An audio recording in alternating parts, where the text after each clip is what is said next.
100 men vs 1 silverback gorilla, the brutal reality. 100 unarmed men. 1 silverback gorilla. No weapons, no rules, just a bare arena. Who walks out alive? And how many walk out at all? Let's break this down using real biology, psychology, and combat logic. Welcome to Hidden Files, Combat Logic, where we analyze the most extreme what-if battles, backed by science, not fantasy. Today, we pit humanity against nature in its most primal form. Can sheer numbers overpower evolution's most powerful tank of muscle and fury? Let's find out. The gorilla. Stats and reality. A fully grown adult silverback gorilla weighs 400 to 500 pounds. Not tall, but dense. Its center of gravity is low, and its muscle mass is off the charts. Strength. 8 to 10 times stronger than a grown man.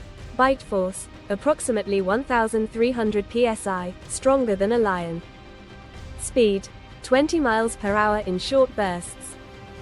Grip strength. Enough to crush bone. Mental state. Highly territorial and easily triggered in high-stress situations.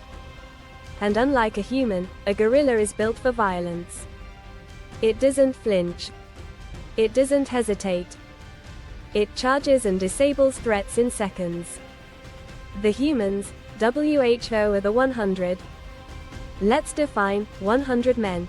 We'll assume ages 20 to 40, general fitness, no formal combat training, no weapons, armor, or protective gear. This isn't 100 UFC fighters.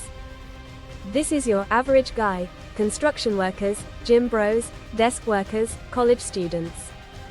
Together, they weigh about 18,000 pounds total. That's over 36 times the gorilla's weight. But weight isn't the same as force, especially when fear and coordination break down. First contact, chaos. The men enter an enclosed arena. They surround the gorilla. For 10 to 15 seconds, nothing happens. Then someone panics. A man gets too close. The gorilla reacts instantly. A forearm swing breaks ribs.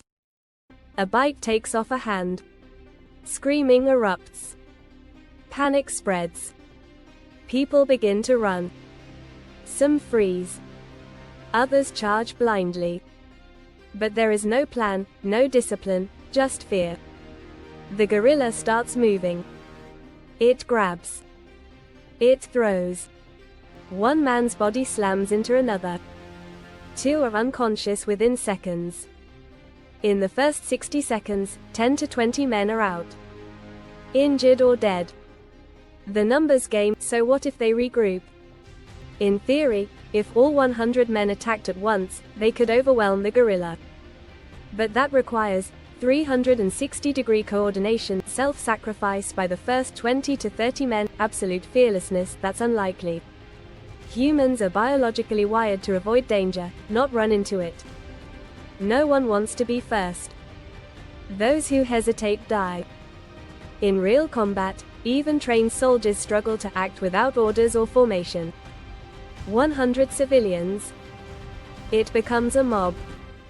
Physical limitations. Gorilla can fight for minutes without gassing out. Adrenaline keeps it in a berserker state. But humans? Within 3 to 5 minutes, their heart rates spike, coordination drops, decision-making falters, fatigue plus panic equals chaos. And that's if they survive the opening blitz. The injuries alone, broken limbs, internal bleeding, concussions, would remove a third of the men quickly. Even if they win, it wouldn't be clean. Part 6. Win conditions. 9 o'clock. Let's be honest. Can the 100 men kill the gorilla? Yes, if they dogpile it long enough, immobilize its limbs, and suffocate it. But how many die first? 40? 60? More? Best case scenario, 20 to 30 men survive, many seriously injured. Worst case? The gorilla goes down with 70 to 80 dead or maimed. Final verdict. This isn't a fight. It's a massacre. Yes, humans outnumber the gorilla. But nature didn't give us claws, fangs, or 1,300 psi bites. It gave us strategy and tools, neither of which apply here. In a controlled, unarmed battle, 100 average men vs 1 gorilla ends in tragedy. The gorilla loses eventually. But humanity doesn't win. Subscribe to Hidden Files, Combat Logic for more grounded, savage matchups. Want to see 50 wolves versus a grizzly next? Drop it in the comments.